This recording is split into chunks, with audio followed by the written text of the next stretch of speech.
할렐루야! 이 새벽에 하나님의 말씀을 사모함으로 나오신 우리 모든 성도님들을 축복하고 환영합니다. 오늘 우리에게 주시는 하나님의 말씀은 시편 91편 1절부터 16절까지입니다. 본문의 말씀을 제가 봉독하도록 하겠습니다. 지존자의 은밀한 곳에 거주하며 전능자의 그늘 아래에 사는 자여, 나는 여호와를 향하여 말하기를 그는 나의 피난처요 나의 요새요 내가 의뢰하는 하나님이라 하리니, 이는 그가 너를 새 사냥꾼의 올무에서와 심한 전염병에서 건지실 것이미로다. 그가 너를 그의 깃으로 덮으시리니 내가 그의 날개 아래에 피하리로다. 그의 진실함은 방패와 손 방패가 되시나니, 너는 밤에 찾아오는 공포와 낮에 날아드는 화살과 어두울 때 퍼지는 전염병과 밝을 때 닥쳐오는 재앙을 두려워하지 아니하리로다. 1000명이 내 왼쪽에서 10,000명이 내 오른쪽에서 엎드러지나 이 재앙이 내게 가까이 하지 못하리로다. 오직 너는 똑똑히 보리니 악인들의 보응을 내가 보리로다. 내가 말하기를 여호와는 나의 피난처시라 하고 지존자를 너의 거처로 삼았으므로 화가 내게 미치지 못하며 재앙이 내 장막에 가까이 오지 못하리니, 그가 너를 위하여 그의 천사들을 명령하사 내 모든 길에서 너를 지키게 하심이라. 그들이 그들의 손으로 너를 붙들어 발이 돌에 부딪히지 아니하게 하리로다. 내가 사자와 독사를 밟으며 젊은 사자와 뱀을 발로 누르리로다. 하나님이 이르시되 그가 나를 사랑한즉 내가 그를 건지리라. 그가 내 이름으로 안즉 내가 그를 높이리라. 그가 내게 간구하리니 내가 그에게 응답하리라. 그들이 환난 당한 때에 내가 그와 함께하여 그를 건지고 영화롭게 하리라. 내가 그를 장수하게 함으로 그를 만족하게 하며 나의 구원을 그에게 보이리라 하시도다. 아멘. 오늘 말씀은요, 전능자의 그늘에서 발견한 소망이라는 제목으로 함께 나누기를 원합니다. 4년 전에 제가 9박 10일 일정으로 이스라엘을 다녀온 적이 있습니다. 한창 여름이었던 7월에 제가 이스라엘을 다녀왔는데요. 거의 40도에 육박하는 무더위에 이곳저곳을 다니면서 땀을 정말 많이 흘렸던 기억이 납니다. 자, 그럼에도 이 이스라엘이 위치한 중동 기후는 습도가 낮았기 때문에 태양을 피해서 잠시 나무가 내려준 그늘로 제가 가서 그렇게 쉼을 청할 때면 그렇게 시원할 때가 없었습니다. 그때 그늘이 가진 그 힘을 제가 알게 된 것이죠. 자, 그늘을 사전적인 의미로 살펴보면 어두운 부분을 의미합니다. 그런데 이 그늘이 가진 또 다른 의미가 있더라고요. 바로 의지할 만한 대상의 보호나 혜택이라는 뜻도 가지고 있어요. 자, 우리 인생은 늘 한 치 앞도 내다보지 못하는 이 불안한 미래를 그리며 살지만 종종 누군가가 나의 그늘이 되어줄 때 잠재된 불안이 그렇게 해소되고 어느 정도의 안정감, 안심을 누릴 때가 있습니다. 그럼에도 이 세상이 주는 그늘은 잠시뿐입니다. 순간의 안정감은 줄 수는 있어도 영원하지 않다는 것이죠. 그러나 우리에게는 영원한 그늘이 존재합니다. 바로 오늘 본문 1절에 기록된 바와 같이 지존자의 은밀한 곳, 그곳은 바로 전능자의 그늘입니다. 그렇다면 이 전능자의 그늘은 우리의 삶에 어떤 능력으로 지금 나타나고 있을까요? 자, 시편 기자의 고백을 통해서 우리는 이 전능자의 그늘이 가진 능력을 알 수 있습니다. 자, 본문 2절의 말씀이에요. 나는 여호와를 향하여 말하기를 그는 나의 피난처요 나의 요새요 내가 의뢰하는 하나님이라.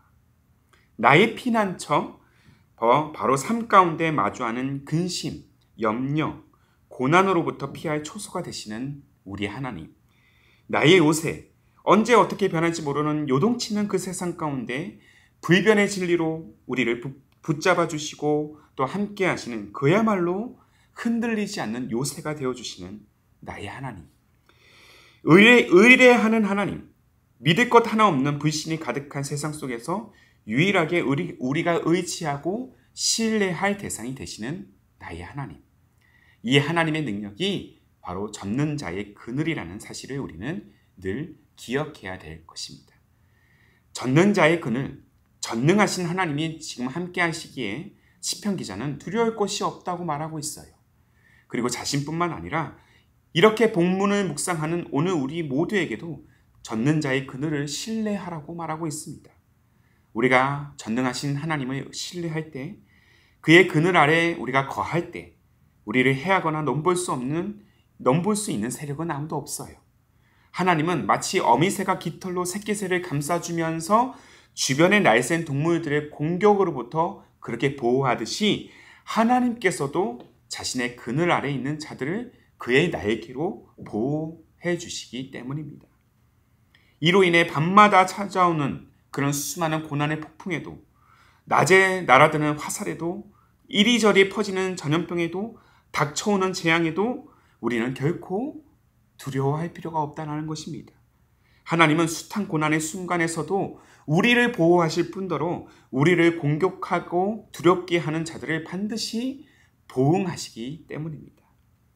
그러나 때때로 이 젖는 자의 그늘이 늘 우리 곁에 있음에도 불구하고 우리는 두려워합니다. 걱정합니다. 그리고 염려해요. 우리를 두렵게 만드는 세상은 눈에 보이고 우리를 보호하시는 하나님은 우리 눈에 보이지 않기 때문입니다. 사람의 눈과 마음은 늘 보이는 것을 먼저 바라보기 마련입니다.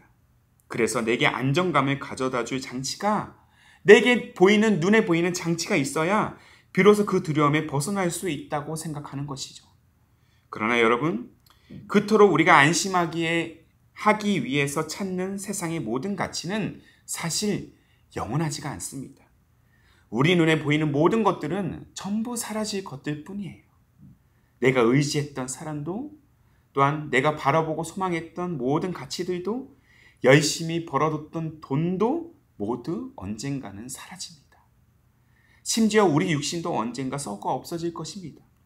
보이는 것을 구해봤자 그것은 잠깐 있다 없어질 것들 뿐이라는 것이죠. 그러나 보이지 않는 하나님은 영원합니다.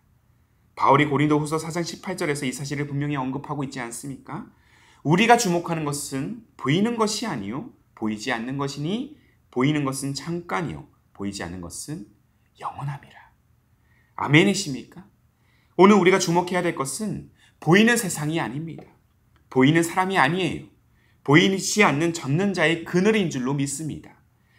자, 명문 히튼 대학을 수석으로 졸업할 정도로 미국 사회를 이끌 만한 인재였지만 출세의 길을 포기하고 미국 침례교회에서 에콰도르 선교사로 파송받아서 처음 그렇게 에콰도르 땅을 밟는 그날, 첫날에 이 원주민들의 창에 찔려 순교했던 짐 엘리엇을 여러분들 잘 알고 계시죠?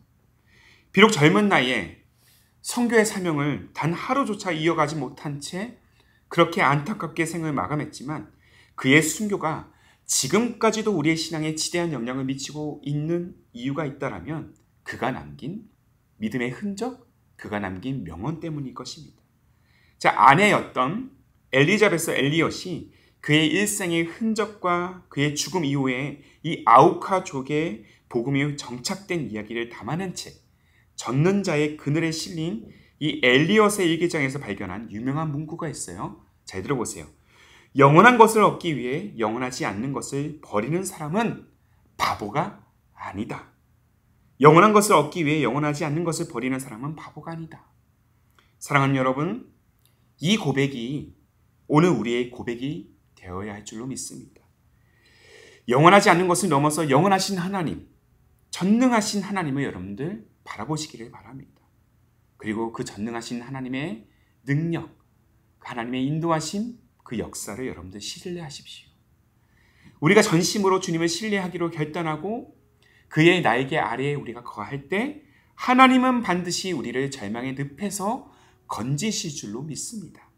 자, 본문 14절의 말씀이에요. 하나님이 이르시되 그가 나를 사랑한 즉 내가 그를 건지리라. 그가 내 이름을 안 즉 내가 그를 높이리라.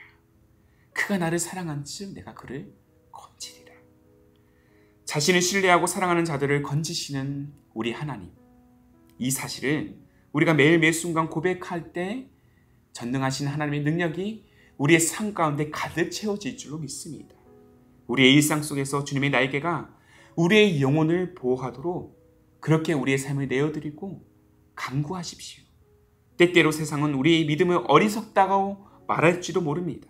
그러나 우리가 영원한 것을 붙드는 것이야말로 세상을 이기는 가장 위대한 능력임을 선포하는 우리의 신앙 또한 우리의 가정, 우리 기쁨이 되는 교회가 되어야 할 줄로 믿습니다.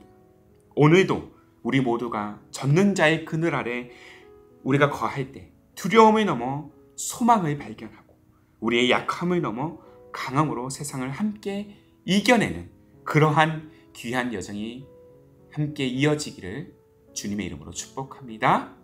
아멘이십니까? 젖는 자의 그늘에 거하는 복된 여정이 되시기를 주님의 이름으로 소망합니다.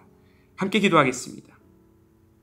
우리를 보호하시고 인도하시는 젖는 자의 그늘 되신 하나님 아버지, 전능하신 주님이 늘 우리와 함께 하시기 때문에 우리의 인생은 오늘도 두려움을 넘어서 소망을 바라볼 수 있습니다. 수많은 시험과 유혹이 우리의 믿음을 흔들게 하고 있지만 우리가 젖는 자의 그늘로 나아갈 때 세상의 어떤 것도 결코 우리를 해할 수 없음을 신뢰합니다. 하지만 우리 눈과 마음은 여전히 보이는 것에 집중하며 불안과 염려를 안고 살아갈 때가 있음을 또한 고백합니다. 오늘 바울의 고백처럼 우리가 주목해야 될 것은 보이지 않는 영원한 하나님이라는 사실을 늘 기억하면서 영원하지 않는 가치를 넘어 영원한 가치를 향해 오늘 믿음의 한 발걸음을 내딛는 우리 모두의 인생이 되도록 성령이여 우리를 인도하여 주옵소서. 오늘도 주님이 펴신 날개로 우리를 보호하심을 믿습니다.